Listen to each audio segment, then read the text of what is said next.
तो गाइज जो भी अगर बलिनो परचेज करना चाहता हो तो वो इस वीडियो को एंड तक देख ले, तो उससे आपका ही फ़ायदा होगा, आपको लेने में ज़्यादा हेल्प मिलेगी। एक कस्टमर का रिव्यू बेटर होता है एक इंडिविजुअली बंदे के रिव्यू से, क्योंकि वो बंदा 1 दिन या 2 दिन ड्राइव करता है, बट कस्टमर जो होता है वो से करीब करीब 8 महीने 9 महीने 10 महीने या जितने भी दिन से वो चला रहा है उसे, तो उसको एक अच्छा खासा एक्सपीरियंस हो जाता है और वो कार की एक अच्छी खासी नॉलेज रखता है, तभी वो उस गाड़ी को ड्राइव कर पाता है डेली रूटीन के अंदर। तो आप इस वीडियो को एंड तक देखें।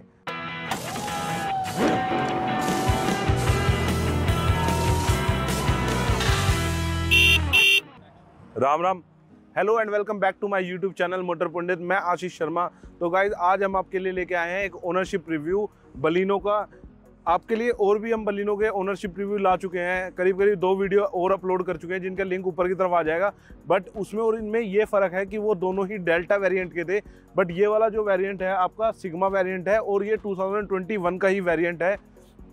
जस्ट अभी परचेज करा है कुछ मंथ पहले ही और करीब करीब 8 to 9,000 ये चल चुकी है। तो अब हम इनवाइट करते हैं इसके ओनर को और बाकी की डिटेल जानेंगे उनसे। तो उनका नाम है गौरव दत्त शर्मा। गौरव दत्त शर्मा का हम वेलकम करते हैं अपने यूट्यूब चैनल मोटर पंडित में। Welcome Gaurav. Hi, thank you so much. Hi everyone. तो एक बार आप पहले अपनी कार के बारे में बताएं और उससे पहले मैं जानना चाहूँगा आपका इंट्रोडक्शन। मेरा नाम है गौरव दत्त शर्मा, पेशे से एक एक्टर हूँ और अभी एक मीडिया एजेंसी में काम कर रहा हूँ। उनका कंटेंट मैं हेड करता हूँ, वीडियो कंटेंट।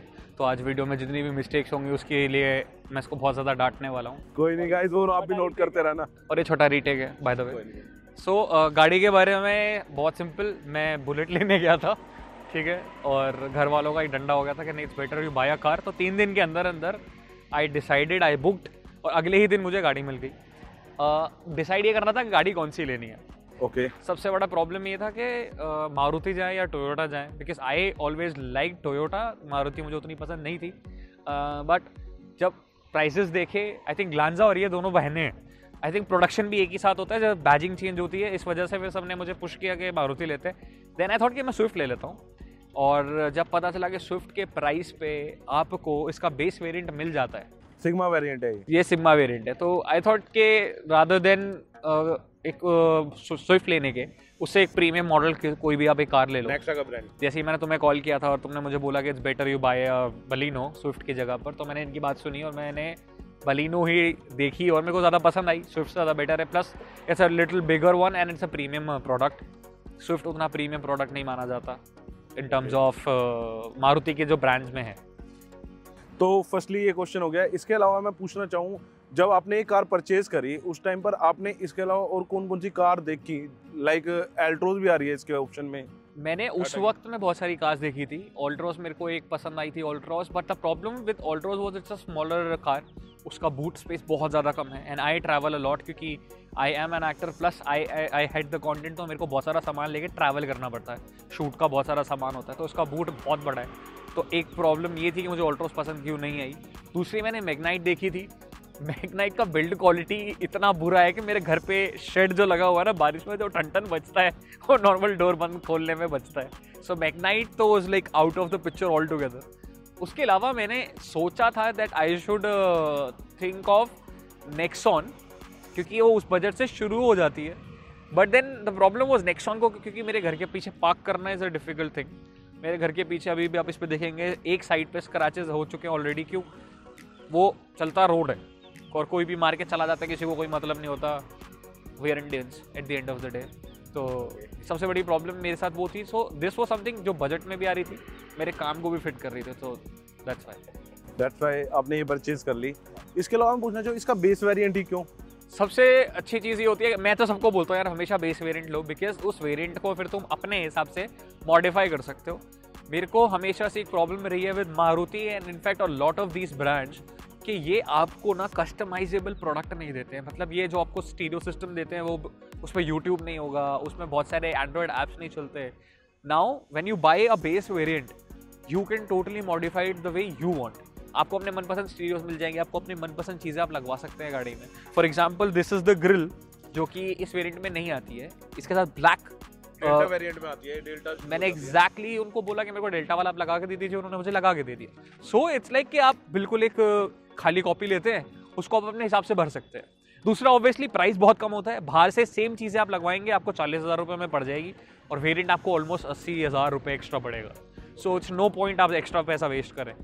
तो आपने इसके अंदर क्या क्या चीज़ें बाहर से इंस्टॉल करवाई हैं? सबसे पहले तो मैंने इसमें स्टीरियो और स्पीकर्स जो कि मैंने बाहर से इंस्टॉल कराए हैं। मैंने एंड्रॉयड सिस्टम लगवाया क्योंकि ऑब्वियसली आई डोंट वांट कि मैं सारे दिन वो रेडियो सुनूं या पेन ड्राइव लगा के गाने सुनूं, ठीक है। आई ऑलवेज वांटेड कि स्पॉटिफाई हो, अमेजॉन म्यूज़िक हो, यूट्यूब हो, सब कुछ हो। तो मैंने सबसे पहले स्टीरियो लगवाया। उसके बाद ये ग्रिल मैंने शोरूम से ही लगवाई है। पीछे डिग्गी के ऊपर जो गार्निश आता है इनका, वो मैंने क्रोम गार्निश मैंने ही शोरूम से ही लगवाया है। अपार्ट फ्रॉम दैट जो साइड के बिल्डिंग्स वगैरह हैं वो सब मैंने बाहर से लगवाए हैं। कैमरा बाहर से लगा है पीछे। तो ये सारी जो ऑब्वियसली जो चीज़ें आपको चाहिए होती है to up it up buy one variant, तो वो चीज़ें मैंने सब बाहर से लगवा ली हैं, जो मेरे को आई थिंक 30,000 रुपये के आसपास में सब लग गया। और वेरिएंट उससे ज़्यादा महंगा है। वेरिएंट तो आई थिंक कि 1 लाख का फर्क आ जाता है, पूरा 1 लाख का फर्क है उसमें। बट उसमें देखा जाए तो कि उसमें प्रोजेक्टेड हेडलैम्प आ जाते हैं, अंदर ऑटो एसी आ जाता है, रियर डिफॉगर वाइपर आ जाते हैं, तो ये सब चीज़ें भी तो है ना। ये सब चीज़ें मुझे ज़्यादा ज़रूरत पड़ती नहीं है। सबसे बड़ी बात ये है कि एक तो अगर आप प्रोजेक्टर हेडलैम्प्स की सोच रहे हैं, if I want to upgrade, तो मैं शायद वो अपग्रेड करा लूँगा। क्योंकि फॉग लैम्प्स मैंने भी बाहर से ही लगवाए हैं which are not even LEDs. अभी उन्होंने मेरे को साफ बोला जब फॉग आएगी तो एलईडी लगवा लियो, but I don't think LED उस वक्त ज़रूरत पड़ती है। ऑरेंज लाइट इज़ बेटर जब आप ट्रैवल करते हैं इन फॉग। प्रोजेक्टर हेडलैम्प्स का भी खास तौर पे दिल्ली में इतना to the people those who live in south और सेंट्रल इंडिया, आपको नहीं पता फॉग क्या होती है। हम बताएंगे आपको, किसी दिन बनाएंगे वीडियोस पे। सो सबसे एक चीज़ जो मैं मिस में कर रहा हूँ इस गाड़ी में, इज़ द डिफॉगर पीछे वाला। क्योंकि यहाँ बारिश भी बहुत होती है, भयंकर बारिश होती है, and it's very difficult to drive in rainy season. यहाँ पे एक तो बम्पर टू बम्पर जाम होता है, plus you can not see anything पीछे, क्योंकि साइड मिरर्स पे भी पानी होता है। उस वक्त बहुत ज़्यादा ज़रूरत पड़ती है पीछे वाले मिरर की, पीछे वाले शीशे की डिफॉगर होना चाहिए या वाइपर होना चाहिए, which I think now I have to get it installed. Karol Bagh जिंदाबाद। ओके, तो अब बात कर लेते हैं। एक तो ये रहा कि आपने ये इसका बेस वेरिएंट परचेज करा, इसलिए कि आप इसमें अपने हिसाब से कई चीज़ें ऐड ऑन करवा सकें। दूसरा अगर मैं बात करूं, ये आपने कितने प्राइस में परचेज करी है? ये मैंने परचेज की है 620 पे, उसके बाद जो पैसा बाहर से लगा है और ओके। अगर मैं बात करूं जिस टाइम पे आपने ये गाड़ी परचेज करी उस टाइम पे आपका कस्टमर एक्सपीरियंस डीलरशिप के साथ कैसा रहा? सबसे अच्छा था, क्योंकि मेरी पहली गाड़ी हमारे घर में पहली गाड़ी नहीं है। I have been to almost all the showrooms जहाँ जहाँ से गाड़ी आई है। I think Nexa is amazing, क्योंकि एक तो पहली बात इनका जो नेटवर्क बहुत बड़ा है, प्लस ये लोग आए थे कितने सालों से गाड़ियाँ बेचते आ रहे हिंदुस्तान में। ने इंडियन पीपल का मेंटालिटी बताया, इंडियन पीपल्स माइंडसेट ये बहुत अच्छे से जानते हैं, and the experience with Nexa was amazing. I think यार मैंने एक दिन पहले बुक किया, सुबह मेरे पास कॉल आ गया गाड़ी रेडी है, आ जाओ 3 बजे ले जाओ। हाँ, आप एक दिन में मेरी गाड़ी रेडी हो गई, तो उन्होंने मुझे नेक्स्ट डे गाड़ी दे दी थी। सो मेरे लिए एक्सपीरियंस बहुत अमेजिंग था। ओके, इसके अलावा आपने कितने किलोमीटर चला लिया है? अभी मेरी गाड़ी 9,500 किलोमीटर चल चुकी है, क्योंकि मेरी daily running is more than 100 kilometres. मैं यहाँ गुड़गांव रहता हूँ, मेरा ऑफिस इज नोएडा सेक्टर 62, तो 55 किलोमीटर्स मेरे को एक तरफ का पड़ता है वो। सो रोज़ ही चल रही है भयंकर, तो 9-9,500 तो बड़े आराम से निकल गई। तो इस बीच में आपने कुछ सर्विसेज भी करवाई होंगी? हाँ, मेरी 2 सर्विसेज हो चुकी हैं, तीसरी मेरी सर्विस। तो सर्विस एक्सपीरियंस बताएंगे एक बार आप? सर्विस एक्सपीरियंस थोड़ा ख़राब था मेरा पहला। मेरी गाड़ी से कुछ चीज़ें चोरी हो गई थी वो रखी हुई थी उसमें, मेरा परफ्यूम वगैरह रखा हुआ था, एंड मैं उसको मैंने इसको चिपकाया नहीं था। How people stick it, no नीचे स्टिकर होता है, मैंने वो चिपकाया नहीं था, उसको ऐसे ही रख दिया था।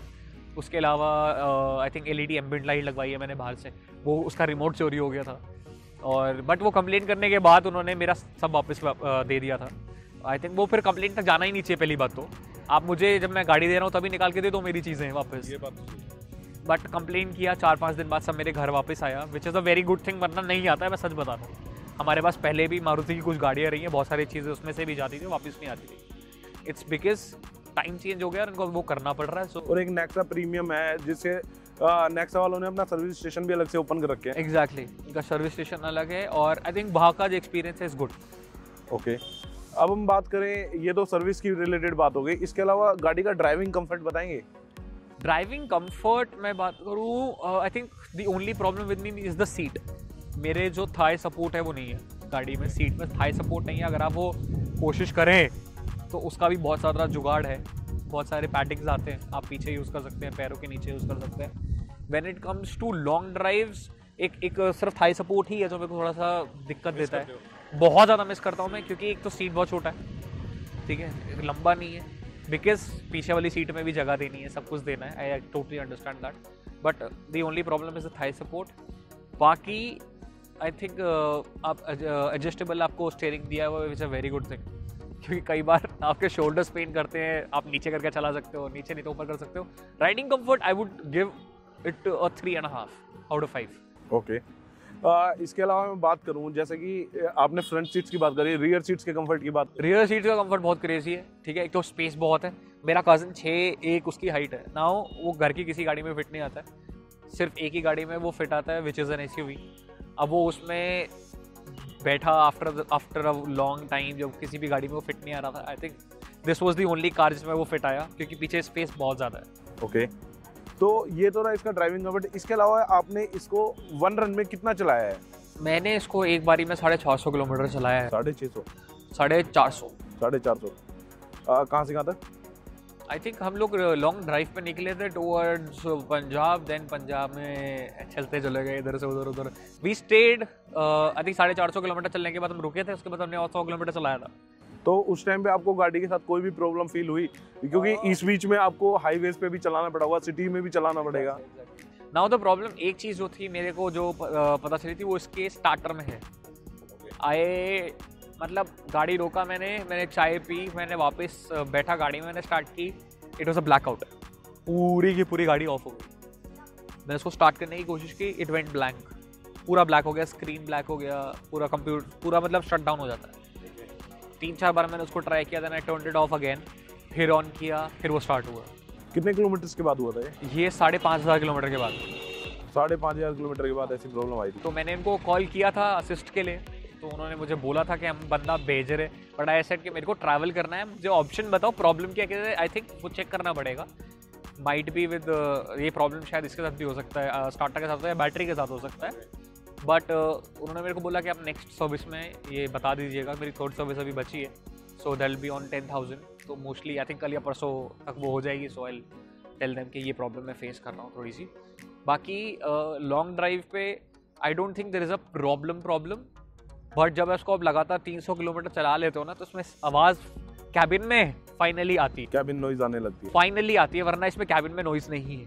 300 किलोमीटर तक? हाँ, 100 किलोमीटर मैं आराम से चला रहा हूँ रोज, तो कैबिन नॉइज आपको नहीं पता चलता है, but after a while engine को पता चलता है और इंजन की आवाज़ लीक करनी शुरू होती है कैबिन के अंदर। तो अगर मैं इसके इंजन की बात करूँ तो उसकी परफॉर्मेंस के बारे में आप कुछ बताएंगे? आपने इतने किलोमीटर चलाया उसे? मैंने इससे पहले बहुत सारे अच्छी गाड़ियाँ, बहुत ज़्यादा अच्छी गाड़ियाँ चलाई है, because in I used to stay in Mumbai, तो मेरे अंकल के पास मर्सिडीज था, तो मैंने बहुत वो चलाई। फॉर मी पावर, मैंने पहली बार वो देखा था किसे पावर कहते हैं, रियलाइजेशन मेरे को तभी हुआ था, अच्छा this is the power of a car. उससे पहले घर में डिज़ायर भी थी, हम डिज़ायर चलाते थे, तो हमारे हिसाब से तो वो पावर थी। मैंने इसको चलाया, I think it's better than desire और स्विफ्ट, बट हाँ somehow it's not very powerful, it's okay, it's good. But अगर एक मिडिल इस सेगमेंट वाली कार की बात करें तो उसमें पूछा है मैंने, अब आप इसे कंपेयर करेंगे मर्सिडीज से, तो फिर आई थिंक मैं सिर्फ ये बता रहा हूँ कि आपको स्विफ्ट और डिज़ायर से बेटर है when it goes to Ciaz.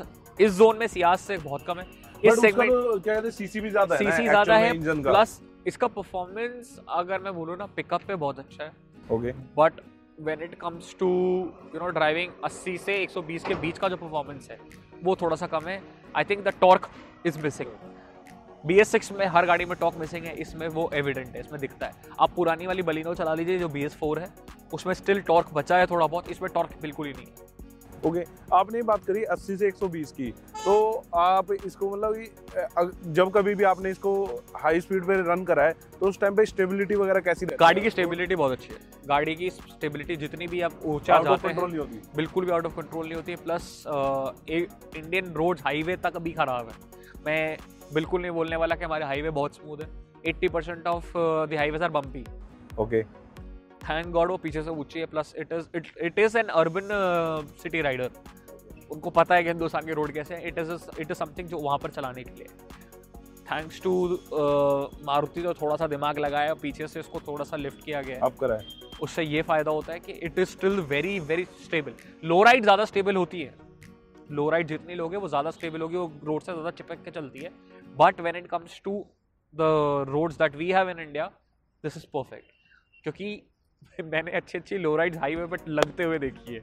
अब मेरठ हाईवे चले जाइए, आधा रास्ता ऐसे है तो इट्स वेरी डेंजरस, तो वहाँ पर बहुत काम आती है। एंड सबसे अच्छी चीज़ ये है द स्टीयरिंग, जब तक स्लो चला रहे हो जितना सॉफ्ट है वो उतना थोड़ा सा हार्ड होते चले जाता है after when you cross speed, तो इट इज गुड, वरना तो we can bump into each other. तो ये तो बात रही इसकी इंजन परफॉर्मेंस की, राइड क्वालिटी की। उसके अलावा मैं बात करूँ इसकी बिल्ड क्वालिटी की, जो सबसे मेन क्वेश्चन है आई थिंक आजकल, जो कि अगर आप बात करेंगे तो रेटिंग्स वगैरह बहुत इफेक्ट करती हैं गाड़ी की। Maruti Suzuki just left the chat जब आती है बात बिल्ड क्वालिटी की, आई थिंक सिर्फ और सिर्फ माइलेज को बढ़ाने के लिए, थोड़ी सी परफॉर्मेंस को बढ़ाने के लिए बहुत ही I would say third class build quality है इस कार की। मैं अभी भी आपको ना पूरा का पूरा पिचका के दिखा सकता हूँ, इट्स लाइक सी कुछ भी नहीं है, the build quality is pathetic, but mileage मिल रहा है मेरे को ऑन द अदर हैंड। हाँ, इसके साथ माइलेज की बात करूँ तो माइलेज क्या रहेगा इस गाड़ी का? मेरा हाईवे पे 20 था बड़े आराम से, बिकॉज यहाँ से I used to travel to INA, वहाँ से बारापुला इज 60-70 का स्पीड अलाउड है।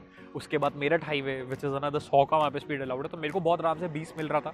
But now after all this while मैंने गुड़गांव में गाड़ी चलाई है, मेरे को 16 हद मार के मिलती है, बट स्टिल इट्स ओके, क्योंकि 16 तो ज़्यादा चलानी भी नहीं होती मुझे गुड़गांव के अंदर। सिटी में बहुत बुरी माइलेज है, हर गाड़ी की, इनफैक्ट इसकी अकेली की नहीं है, 15-16 ही आती है। हाईवे पे बहुत आराम से 20 मिल जाती है मुझे। जिस हिसाब से पेट्रोल के प्राइस हाइक कर रहे हैं, उस हिसाब से आपको लगता नहीं कि आपने पेट्रोल गलत चुना, या आपको इसमें CNG लगवा लेनी चाहिए? ऐसा CNG के लिए मैंने सोचा, इसीलिए मैंने इसकी वारंटी नहीं खरीदी थी। तो मैं अपने व्यूअर्स को बता देना चाहता हूँ, अगर आप अपनी गाड़ी परचेज करते हैं, जैसे इन्होंने एक स्मार्ट डिसीजन लिया है कि वारंटी अवॉइड करी है, उससे ये फ़ायदा होता है कि अगर जिस टाइम आप अपनी गाड़ी में CNG लगवाएंगे तो ऑब्वियस सी बात है आपकी जो वारंटी है वो वॉइड हो जाएगी। तो इससे बढ़िया आप शुरू में ही उसे ना लें, तो वो आपका पैसा बच जाएगा और उसे आप CNG की तरफ ऐड करवा सकते हैं, क्योंकि CNG भी अब 40-50 हज़ार रुपए के पास पहुंच गई है, वो भी सीक्वेंशियल किट। हाँ, और BS6 के नाम पे कुछ ज़्यादा ही हो रहा है आजकल मार्केट में। मैंने गाड़ी इसलिए ली थी कि मेरे को CNG लगवानी पड़ेगी, तो I would not by the warranty और मैं CNG लगवा लूँगा। ऑल्ट्रोस इस वजह से बहुत हद तक मेरी पिक्चर से बाहर हो गई थी कि साइड कर दी थी। उसके बूट में फिर जगह नहीं बचेगी, सिलेंडर बिल्कुल कट टू कट दीवार पे उसका जो बॉक्स है वहाँ पे बैठता है। इसमें CNG सिलेंडर जाने के बाद भी इतना स्पेस होता है कि आप आई थिंक ट्राइपॉड, कैमरा और एक छोटा बैग तो बड़े आराम से फिट कर सकते हो। So this was the reason, main reason कि I was very happy with Baleno. इस रेंज में इससे बड़ा बूट किसी का नहीं है। ओके, तो CNG अभी तक आपने क्यों इंस्टॉल नहीं करवाया? क्योंकि अभी वे आर शिफ्टिंग, मेरा ऑफिस शिफ्ट हो रहा है इन साउथ दिल्ली और गुड़गांव, तो अब मुझे नोएडा ट्रैवल नहीं करना पड़ेगा, 100 किलोमीटर मेरा नहीं होगा, मेरा रनिंग कम हो जाएगा, तो that much I can afford, it's not a big deal. तो एक ऑप्शन आपके सामने ये भी था जिस टाइम आपने कार परचेज करी कि आप डीजल गाड़ी परचेज कर सकते हैं, क्योंकि अगर प्राइस बढ़ रहे हैं पेट्रोल के, तो या फिर इलेक्ट्रिक आप परचेज कर सकते थे। इलेक्ट्रिक का भी I think 300 kilometre is not something for me. 300 kilometre company बोलती है 280-250 चलती है, because we have an EV in family, वो 250 ही चल पा रही है। दूसरा, मेरे साथ एक बहुत बड़ा प्रॉब्लम है, 100 किलोमीटर सिर्फ ऑफिस जाके मुझे रुकना नहीं होता है। आई थिंक घर में EV है मेरे को पता है कितनी डिफिकल्टी होती है। ऑफिस पहुंचने के बाद भी I have to go and travel, मतलब ऑफिस जाने के बाद I have to go for the protest. I work for media, so I have to go for farmer protest, वहाँ जाके मुझे इंटरव्यूज़ लेने होते हैं, या फिर मुझे पेट्रोल पंप्स पे जाना पड़ता है, भैया पेट्रोल के हालात क्या है, मोदी जी क्या कर रहे हो यार, ऐसा कैसे होते हैं, इट्स नॉट अलाउड, मतलब क्या नहीं यार, मैंने वोट दिया यार, मैंने इसलिए थोड़ी दिया था कि 150 रुपये का तेल भरवाऊंगा मैं यार।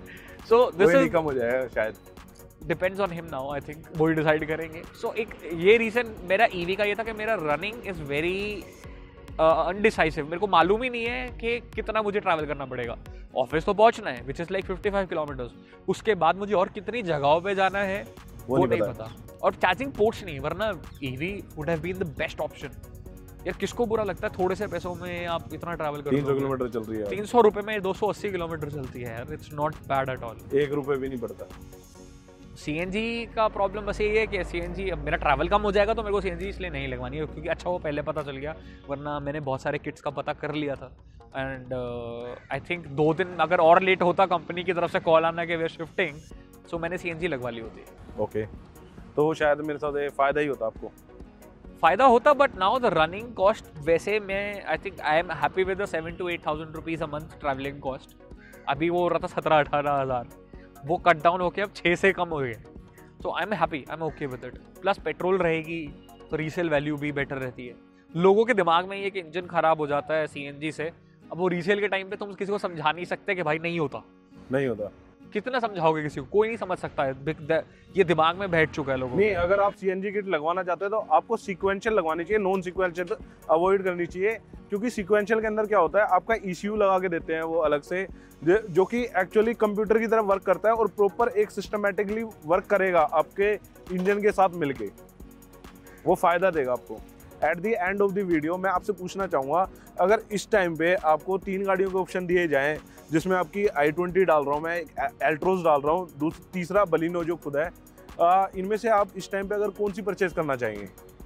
आई थिंक जो मेरी रिक्वायरमेंट्स है from a car, Baleno will be number 1, Altroz will be second, then third will be something else, not i20। मतलब मैं i20 को टॉप 3 में भी रेट नहीं करता।